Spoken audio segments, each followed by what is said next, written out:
Salut tout le monde, j'espère que vous allez bien. Bienvenue dans ce cours d'anglais. Sache que c'est le replay d'un cours qui a lieu en live sur Twitch. Donc si tu veux suivre les cours d'anglais en live sur Twitch, n'hésite pas à aller dans le lien en description. Il y a le lien de la chaîne Twitch et il y a aussi le lien du Google Drive pour que tu puisses télécharger gratuitement le document du cours. Je te souhaite un bon cours et bien évidemment si ça t'a plu, n'hésite pas à t'abonner et à liker la vidéo. Bon cours! Hello tout le monde, comment ça va? Est-ce que ça va au niveau de la difficulté? Vous arrivez à gérer les cours? Alors aujourd'hui on va faire pas mal de révisions. Je vais vous redonner une règle de grammaire que vous connaissez sûrement déjà. Mais aujourd'hui ce sera pas mal de révisions et de pratiques. Je me dis que pour ce dimanche, pour le week-end, bon, ça fait du bien de repratiquer un petit peu. Et puis après on se réécoutera aussi une vidéo dans laquelle on va pratiquer aussi la compréhension. Ok? Alors je vais vous afficher le cours. Comme ça on va commencer ensemble. Ok. Après le présent simple, le présent progressif et l'interrogation et la négation, on va voir aujourd'hui les pronoms possessifs. Donc ça va être un cours qui va être relativement simple et ça va nous permettre de faire un peu de révision. Premièrement, on va faire un petit exercice. C'est un exercice de révision. C'est un texte, il y a un long texte et ce qu'on va faire c'est que il y a des verbes qu'il faut conjuguer au présent, soit au présent progressif, soit au présent simple. Et après, on va le traduire et on va aller chercher les mots de vocabulaire qu'on ne connaît pas et on va aller voir un petit peu les spécificités. On commence. Donc, cet exercice, la consigne, elle est très simple. On a un texte et tous les verbes, il faut les conjuguer soit au présent simple, soit au présent progressif. Okay ? On va y aller paragraphe par paragraphe et le but, c'est de comprendre pourquoi on doit mettre l'un ou l'autre par rapport à la règle qu'on avait vue au premier cours. Alors, le titre, donc c'est A Weekend Adventure. This weekend, I plan an exciting adventure with my friends. We have decided to go camping in the nearby forest. I love spending time in nature and camping be one of my favorite outdoor activities. Donc, première question ici, est-ce qu'il y a des mots de vocabulaire que vous ne connaissez pas? Vous avez 3 verbes et la question c'est spending time, ça veut dire passer du temps. Je vais l'écrire si vous voulez ici. Donc, to spend time, ça veut dire passer du temps. Voilà. Ok, donc vous avez les 3 verbes. Je vous laisse 1 minute pour trouver si c'est du présent simple ou du présent progressif. Et après, on corrige ça. Alors, première phrase. This weekend, an exciting adventure with my friends. Qu'est-ce que vous avez mis? Comment vous avez conjugué le verbe plan? Alors, en effet, c'était I am planning. Pourquoi I am planning? Est-ce que vous sauriez m'expliquer pourquoi? Ça se passe en ce moment parce qu'il y a this weekend, exactement. C'est quelque chose de ponctuel. C'est là, ce week-end, la personne, elle le fait là, ce week-end. Okay? Donc, this weekend, I am planning an exciting adventure with my friends. Très bien. We have decided to go camping in the nearby forest. Ensuite, comment vous avez conjugué le verbe love? Parce que c'est sur le... justement, si tu as dit I love, c'est que c'est pas éphémère. Sinon, tu aurais dit I am loving. On aurait pu dire I am loving. Mais en général, les émotions I love, comme le verbe love, on utilise... Vous allez voir pour les verbes d'émotion, like, love, think, etc. Tout ce qui est ressenti, feel. En général, on les conjugue tout le temps au présent simple. La règle globale, c'est de les conjuguer au présent simple parce que c'est un sentiment et globalement, quand on parle d'un sentiment, voilà, c'est quelque chose dont on ne parle pas seulement sur un moment donné. La personne, elle dit qu'elle aime passer du temps dans la nature, c'est que globalement, c'est quelque chose qu'elle aime faire. Voilà, ça perdure dans le temps. Il y a des moments où vous pouvez utiliser I am loving. En plus, par exemple, c'est le slogan de McDonald's en anglais, I'm loving it. Ou ce genre de choses, I'm feeling et tout. Mais globalement, si on parle pas d'un truc sur le moment, genre je suis en train de kiffer, globalement, on va dire I love, I like, I think. Ok? Ensuite, I love spending time in nature and camping. Alors attention, ici, camping, c'est le sujet de la phrase. Donc en gros, c'est camper. C'est une de mes activités extérieures préférées. Okay? Donc, quelle est la conjugaison de be ici? C'est relativement simple. Exactement, c'est is. Hop. Donc, camping is one of my favorite subjects. Alors, pour ceux qui ne participent pas, n'hésitez pas à participer. N'hésitez pas à participer dans les commentaires. Comme vous pouvez le voir, c'est sur le chat. Donc, il n'y a aucune honte à se tromper ici. Il n'y a aucune honte par rapport à l'erreur, etc. Donc, n'hésitez pas à participer comme ça. Même si vous faites des erreurs, c'est bien parce que comme ça, vous retiendrez encore mieux. Ok? Donc, n'hésitez pas à participer dans le chat et à essayer de donner vos réponses. Comme ça, vous pourrez vous améliorer. Alors, deuxième paragraphe. On Saturday morning, we pack our backpacks with tents, sleeping bags and food. The weather, perfect for our trip with clear skies and a gentle breeze. Est-ce qu'il y a des mots ici que vous ne comprenez pas? Weather, c'est le temps, la météo. Dans le sens météo, hein, pas le temps time. Je vais vous l'écrire ici. Météo. Est-ce qu'il y a d'autres mots que vous ne comprenez pas? Backpacks, c'est les sacs à dos.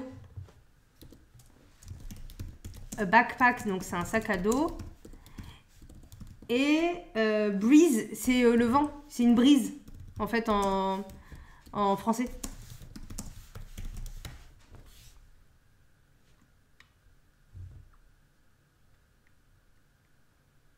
Bon, de toute façon, je vais donner sticks tout de suite parce que c'est le mot d'après, mais dans le paragraphe d'après. Mais sticks ici, c'est des bâtons. Ok?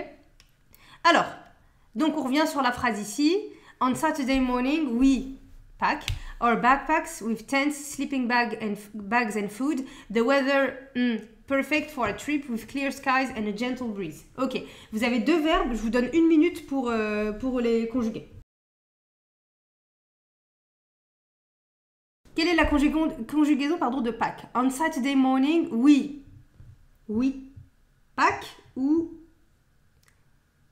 l'autre? C'est we are packing. Très bien. Pourquoi c'est we are packing et pas we pack?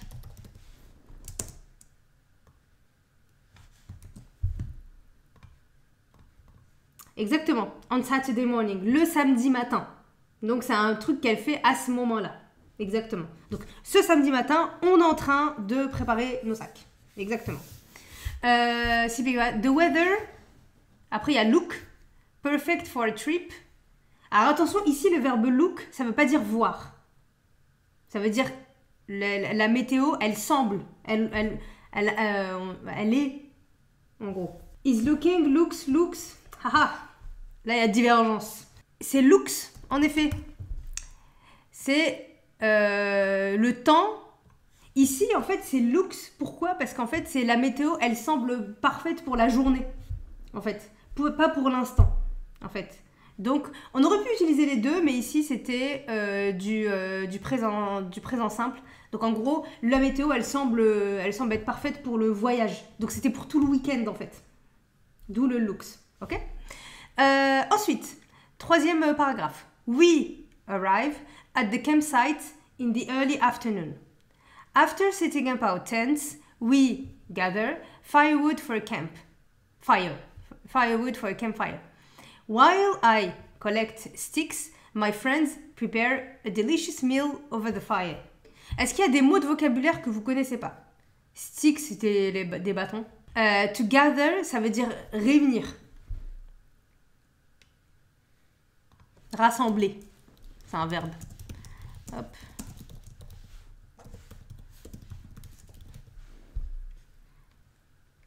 Est-ce qu'il y a d'autres mots que vous ne connaissez pas? Vous avez 4 verbes à conjuguer. Il y a juste un mot aussi que je vous donne, while. While, ça veut dire pendant que. Ici, du moins dans ce contexte. Pendant que, ou sinon, des fois, ça peut vouloir dire aussi alors que, en fonction du concept, du contexte, pardon. Donc ici, ça veut dire pendant que. Voilà. Je vous le donne parce que c'est important pour la conjugaison du verbe. Je vous laisse conjuguer les 4 verbes.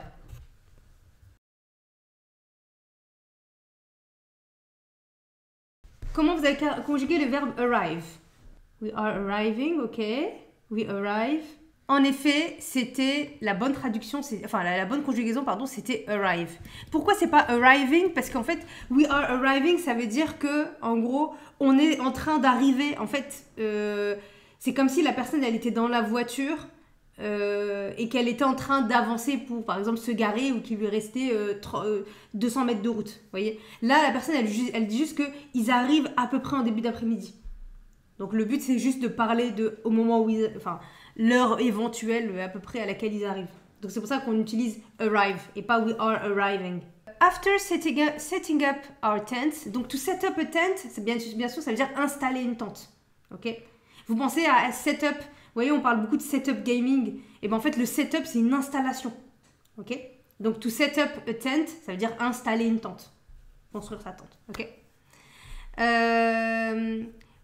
After setting up our tent, we, après gather, donc réunir ou rassembler.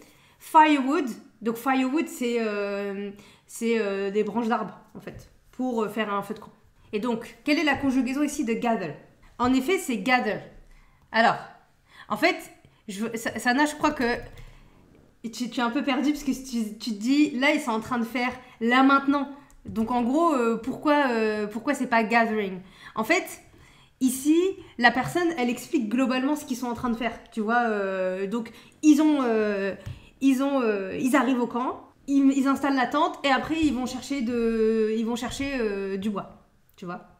Donc, en fait, la personne qui est en train de raconter en fait le week-end ou sa journée, elle explique pas. Enfin, là, elle est pas sur l'instant en train de dire que là actuellement, là maintenant, on est en train de rassembler du bois. Elle dit donc on installe les tentes et après on cherche du bois. Globalement, en gros, c'est ce qu'on fait. Tu vois. Donc c'est we gather. Ensuite, while I collect sticks, my friends prepare a delicious meal over the fire. Comment vous avez conjugué collect ? Ok, collect, I'm collecting, ok. Lequel des deux du coup ? La bonne réponse, c'était en effet I am collecting. Pourquoi ? Je vous avais donné l'indice. Je lui ai dit attention, il y a while, c'est important pour la phrase. Parce que while, c'est pendant que je suis en train de faire ça, mes amis ils sont en train de faire ça. Donc c'était forcément du présent progressif. C'était pendant que je suis en train de faire ça, mes amis sont en train de faire ça. D'ailleurs, je vous ai donné du coup la réponse pour le deuxième. Du coup, prepare, comment on le conjuguerait ? Exactement. Forcément, la suite c'est are preparing. Très bien. C'est bien parce que je vois que vous ne faites pas d'erreur de conjugaison. Ça, je suis plutôt contente. Dans le sens où vous arrivez à conjuguer assez facilement les temps. Des fois, il y a une petite confusion. Après, je vous rassure, même si des fois vous faites une petite erreur, par exemple, si Sana l'avait dit after we are gathering firewood, ça aurait été correct en anglais, tu vois. On t'aurait compris, etc. Il y aurait eu aucun problème, tu vois. Donc rassure-toi de ce côté-là. Mais en tout cas, je suis contente de voir surtout que vous faites pas d'erreur de conjugaison. Ça me fait vraiment plaisir. Ensuite, as the evening approach, we sit around the campfire, sharing stories and roasting marshmallows. The stars twinkle brightly in the night sky and we feel a deep sense of connection with nature. Est-ce qu'il y a des mots que vous comprenez pas ? Franchement, vous améliorez de fou, je suis contente. Franchement, ne pas faire d'erreur de conjugaison avec le présent simple et présent parfait, c'est déjà franchement un truc de fou. Deep, c'est profond.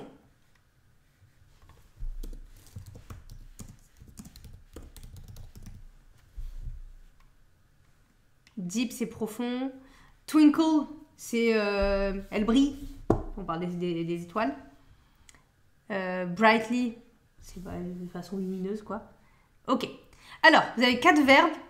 Je vous donne 2 minutes pour les conjuguer au bon temps. Donc, première phrase. As the evening approach. Comment vous l'avez conjugué ? En français, on traduirait ça par c'est le crépuscule, alors que le soleil se couche. Non, le soleil se couche. Au crépuscule. Oui, on pourrait dire is approaching. On pourrait tout à fait dire is approaching, mais c'est approaches.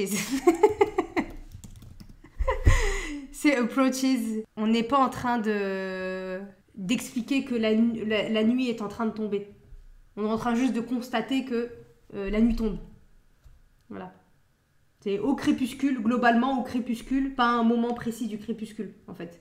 C'est au crépuscule, on s'assoit autour du feu. Donc c'est approaches.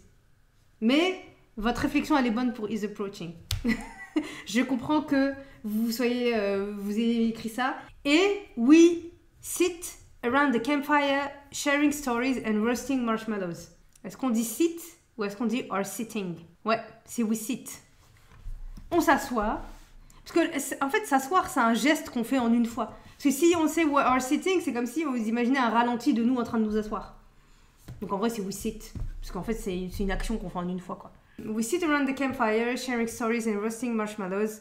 The stars twinkle brightly. Comment vous conjuguez twinkle? C'est twinkle, en effet. Attention, Sana, petite erreur, t'as mis twinkles. Mais oublie pas que c'est the stars, c'est les étoiles, c'est au pluriel. Et c'est pas au singulier. Donc il n'y a pas de S à la fin. The stars twinkle, parce qu'en fait, les étoiles, elles brillent tout le temps. Donc elle voit les étoiles briller. Elles sont pas en train de briller là maintenant. Ok? The stars twinkle brightly in the night sky and we feel a deep sense of connection with nature. Pensez à love tout à l'heure. C'est ça. C'est we feel. En fait, on ressent un sentiment de connexion profond avec la nature. Donc en fait, c'est le verbe feel. C'est pas we are feeling. Donc tout ça, ça se passe en fait pendant la soirée. C'est pas à des moments précis. C'est vraiment pendant la soirée en fait du week-end, ok? Donc il n'y a pas de moment précis sur lesquels on veut insister. C'est pour ça qu'en fait tout le paragraphe il est au présent simple et il n'est pas au présent progressif.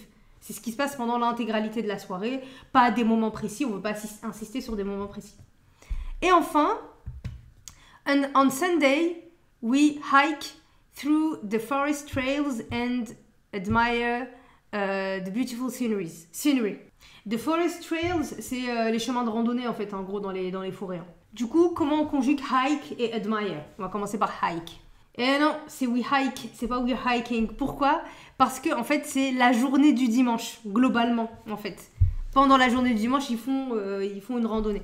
Si ça avait été comme tout à l'heure, on Saturday morning, we are hiking, là, on aurait pu mettre hiking.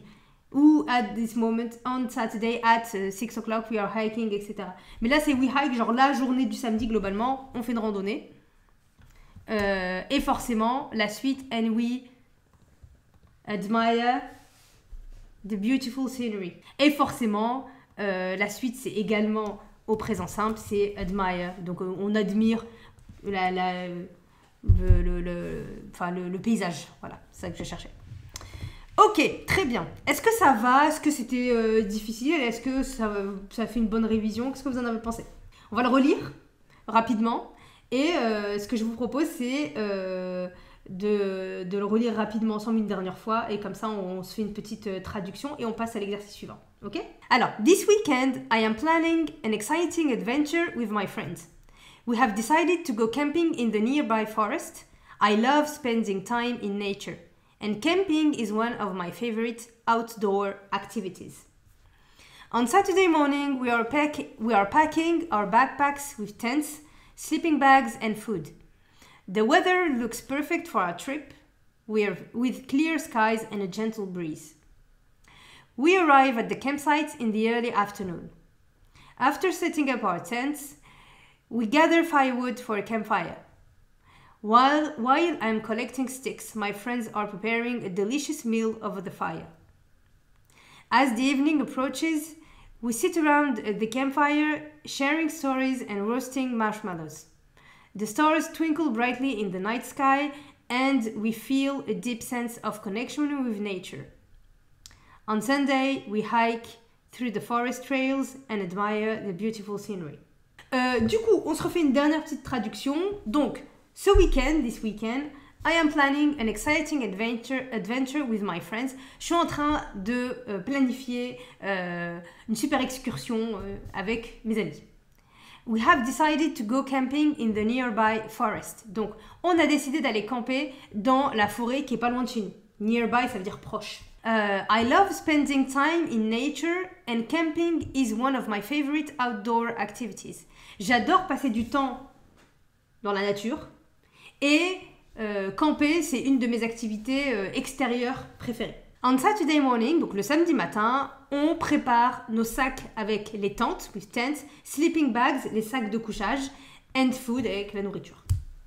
The weather looks perfect for a trip with clear skies and a gentle breeze. La météo semble parfaite pour notre excursion, pour notre voyage. Le ciel est bleu et il y a une légère brise. We arrive at the campsite in the early afternoon. Donc on arrive au camping en début d'après-midi. Après avoir monté nos tentes, after setting up our tents, we gather firewood for a campfire. On réunit du bois pour faire un feu de camp. Et while I'm collecting sticks, pendant que je ramasse des branches, des bâtons, mes amis préparent un très bon repas sur le feu. As the evening approaches, donc à la tombée de la nuit, au crépuscule, we sit around the campfire, sharing stories and roasting marshmallows. Donc on s'assoit autour du feu de camp et on se partage des histoires et on mange et on fait griller des marshmallows. Les étoiles brillent dans le ciel. Et on sent, and we feel a deep sense of connection with nature. Donc, et on sent un sentiment de connexion profonde avec la nature. On Sunday, we hike through the forest trails and admire the beautiful sceneries. Donc le dimanche, on fait notre randonnée à travers les chemins de forêt et on admire le beau paysage. Est-ce que ça va? Est-ce que le texte il vous a semblé difficile au début? Et est-ce que maintenant, avec le travail qu'on a fait avec les verbes et toute cette traduction, est-ce que maintenant ça vous semble un petit peu plus simple? Est-ce que vous voulez que je monte le niveau au prochain cours? Soyons fous. Ok. Vous ne me ferez pas dire 2 fois, on monte le niveau. Et en plus, le prochain cours, je vous conseille fortement d'être là parce que on va faire du passé. On va commencer le prétérit. Donc, il faut que vous soyez là. Le prétérit, c'est le temps qui rend fou la plupart des élèves. Voilà, oh purée. Oh, ça va être dur. Donc, prochain cours, c'est un cours à ne pas rater parce que c'est vraiment le cours sur le prétérit et on va commencer le prétérit et on va peut-être commencer à parler des verbes irréguliers. Et les verbes irréguliers vont nous suivre pendant un petit moment. Ça va être chiant, mais on va le faire. Et d'ailleurs, ce que je vais faire, je pense que ça va être sympa, c'est que en fait, on va créer des flashcards pour les verbes irréguliers. Comme ça, en fait, à chaque fois, il faudra les réviser. Est-ce que ça vous va si on fait ça pour les verbes irréguliers? Pronom possessif, très rapidement, je voulais vous faire cette petite règle parce que c'est très rapide et comme ça vous fait de la révision. Le pire, c'est le present perfect, pas perfect. Et bah, tu sais quoi, quand on verra le present perfect et que je vais t'expliquer la règle, ça va me prendre 2 minutes à vous expliquer et tout va vous paraître clair. Vous inquiétez même pas. Vous-même, vous savez, j'aime expliquer des trucs comme ça en 2 minutes top chrono. La différence entre le present perfect et le prétérit, c'est une explication qui dure 1 minute. Vraiment. Et vous allez voir, vous allez tout de suite comprendre. Et vous allez dire « Ah, c'est juste ça !» Et voilà, c'est tout. Donc, les pronoms possessifs, comme vous savez, vous avez les pronoms normaux que vous connaissez maintenant. I, you, he, she, it, we, you et they. Ok? Donc, vous avez les pronoms que vous connaissez. Je, tu, il, elle, nous, vous, il, elle.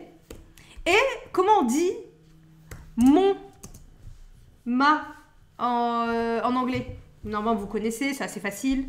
Voilà. My. Attention. Donc, c'est... Zut, hop. Ah. Voilà. My. Ok. Et le mien, c'est mine. Hop. Alors, je vais peut-être mettre en dessous traduction. Donc, c'est le pronom. Donc, c'est... Je vais vous le mettre là à côté plutôt. Donc, ici, c'est je. Ici, c'est mon, ma. Et là, c'est mien. Ensuite, you. Comment on dit ton, ta? Très bien. On dit your. Et comment on dit le tien ou la tienne? Très bien. Yours. Et là, vous avez vu, il y a juste en fait le S à rajouter. Et vous allez voir que ça va être la même chose après à chaque fois. Ok? Regardez. Comment on dit son, ça, déjà pour un garçon? On va commencer avec he. Comment on dit son, ça? C'est his. Exactement. His. On verra pour him tout à l'heure. Comment on dit ton, ta pour un garçon, pour une fille? Tu l'as dit, Génarica, du coup, c'est her. Ok? En français, nous, on ne fait pas la différence. On dit son, ça, quel que soit le genre. Mais en anglais, ils font la différence. Et ça existe aussi pour it. Quand on veut dire son, ça, pour, par exemple, un objet inanimé. Ou un objet ou quelque chose qui n'est pas humain. Genre un chien. On va dire it. Ok? Et comment on dit le sien pour un garçon. D'abord, on va commencer par his. Comment on dit le sien pour un garçon? Non, c'est pas him. C'est his, encore une fois. It's his. Et on verra pour him tout à l'heure. Parce que je vois qu'il y a des petites erreurs. Comment on dit le sien pour une fille? Exactement, hers. Et vous avez vu, on rajoute juste le S à la fin. C'est le sien pour une fille, c'est hers. Et le sien pour un être inanimé, c'est its. Hop, je vais mettre en rouge. Comment on dit no, notre ou no? Oui, c'est our. Attention, ça se dit pas our, ça se dit our. Et du coup, comment on dit le nôtre? On a juste à rajouter une lettre. Comment on dit le nôtre? Voilà, it's ours. Donc, par exemple, it's our house, c'est-à-dire c'est notre maison. Et oh, this house, it's ours. Oh, cette maison, c'est la nôtre. You, bon, c'est comme vous, le tutoiement, le vouvoiement, il n'existe pas en anglais. Donc, c'est your, bien évidemment, et c'est yours, comme on l'a vu au-dessus. OK? Et enfin, vous avez they. Attendez, on va faire juste, hop, parce que ça me stresse un peu. Voilà, ils sont ensemble. Comment on dit leur? Exactement. Their. Et donc, simplement, comment on dit le leur? Tout à fait. Theirs. Très bien. Ok, maintenant on va rajouter l'autre, la dernière partie des possessifs. Alors là, vous avez vu que pour le premier, c'est quand les possessifs, c'est quand le pronom il est sujet du verbe. Donc, mon chat et patati patata. Ok? Mine, yours, c'est le sien, etc. Là, c'est quand c'est attribut du sujet. Donc, c'est le mien, c'est le tien, c'est après le verbe être. Ok? Et ensuite, on a les possessifs quand ils sont COD. Ça veut dire, par exemple, je lui ai dit. Ou je l'aide à faire quelque chose. Ou je vous aime bien. I like you, par exemple. Ok? Donc, comment on dit pour je? Par exemple, si je dis je m'aime bien, qu'est-ce qu'on va dire? Exactement. C'est me. I like me. Ok? I love me. Exactement. I love me ou I like me, etc. Tu peux dire I like myself, mais tu peux dire même I like me. Mais tu peux dire myself, on va le voir après pour myself. Ok? Ça va être le dernier qu'on va voir. Comment on dit pour you? Donc, si je dis je t'aime bien, on dit quoi? Exactement, c'est you. Donc, attends, je vais mettre COD. Hop, voilà. Je t'aime bien. I like you. I kill you. Exactement. Pour la troisième personne, comment on dit je l'aime bien, lui, un garçon? Exactement, c'est him. Donc, I like him. Ok. Comment on dit pour une fille, je l'aime bien? Ou I love him. Exactement. Comment on dit je l'aime bien pour une fille? Exactement, her. Et je l'aime bien, imaginons c'est un chien ou c'est une PlayStation. On va dire quoi? On va dire I like it. Exactement. Ensuite, comment on dit pour la première personne du pluriel? Comment on dirait je nous aime? Exactement. Us. Comme last of us. Le dernier d'entre nous. We love us. Exactement. Comment on dit pour you? Bon, on le sait déjà, c'est you. Ok. Et comment on dirait par je les aime bien?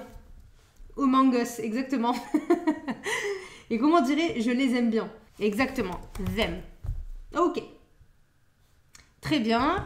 Et il reste le dernier. Comment on dit moi-même? Tout à l'heure, quelqu'un l'a dit. Je crois que c'est toi, Jalil, qui l'a dit. Myself. Vous avez juste à rajouter le mot self à chaque fois. Ok? Et en fait, vous prenez en gros le premier là, qui est sujet, d'accord? Et vous avez juste à rajouter self à chaque fois. Donc, toi-même, on dira exactement. Yourself. Il y en a qu'un où en fait c'est l'exception, c'est la troisième personne, parce qu'on ne se dit pas his self ou his self, on va dire himself, ok? Parce que his self, c'est bizarre à prononcer. Mais en fait, après, on revient sur ça, et en fait, on prend her et on met self à la fin, ok? Herself, donc c'est elle-même, lui-même, et itself, lui-même aussi. Comment on dit nous-mêmes? Exactement, on va dire ourselves. Comment on va dire vous-même? On peut dire ourselves aussi. C'est nous-mêmes avec un S qu'on met au pluriel. Yourself Et d'ailleurs, pardon, je me suis trompée. C'est ourselves. C'est moi qui dis n'importe quoi. Hop. Là, yourselves et themselves. Hop. Voilà. Et on peut même dire themselves. Ça se dit aussi. Hein. Themselves et themselves. Voilà. Est-ce que ça va pour les pronoms possessifs? D'ailleurs, je vais mettre juste ici, on va dire ourselves, parce qu'on peut dire les deux. Hop. Ici, on va mettre yourself. Hop. Et ici, on va mettre themselves. Voilà. Bon, rien de très compliqué. Ça fait de la bonne révision. C'est pas mal. Ok. Petit exercice et on a quasiment terminé. Choisir le bon pronom possessif. Pour la première phrase, lequel on peut dire? Il y a un piège, exactement, Sana. Merci. On peut dire les trois. Merci, Myriam. Exactement. On peut dire that is my book on the table. That is your book on the table. That is his book on the table. Exactement. Bravo. Hop. Ensuite, soit on peut dire un, soit on peut dire deux, soit on peut dire trois. Ou les trois. Ou juste deux. Exactement, on peut dire les trois aussi. Ensuite, I love to play with. Exactement, your et my. On peut pas dire it's. Ensuite, Tim and Sarah are coming to. Exactement, on peut dire les trois. Ah zut. Ensuite, this is. On peut dire les trois aussi. Hop.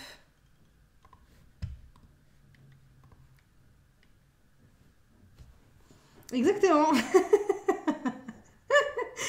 C'était l'exercice piège. Mais c'est bien parce que vous voyez que, en fait, quand on fait des phrases, il y a juste à changer un petit truc, ça change le sens de la phrase tout de suite, mais c'est pas très compliqué. She's washing. Et là, dans le contexte, il vaut mieux en mettre un seul. Lequel, à votre avis? On peut mettre her et our, mais on va privilégier le her. C'est peut-être le plus parlant dans cette situation. Exactement. She's washing her car. Ensuite, là aussi, il n'y en a qu'un. Can you pass phone, please? Exactement. My.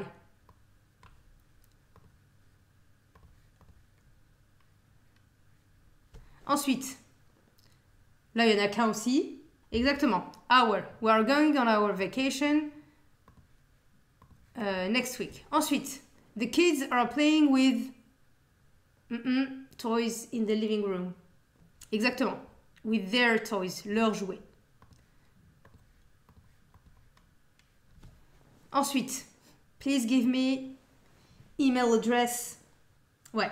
C'est your, on peut aussi dire her, si jamais dans la situation, mais en général là, hop, on va plutôt utiliser your.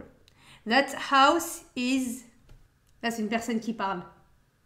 Peut-être her aussi. Exactement. Exactement. Là aussi, on peut utiliser les trois en vrai aussi. Hein. Ensuite, he's fixing bicycle in the garage. Exactement. He's aussi.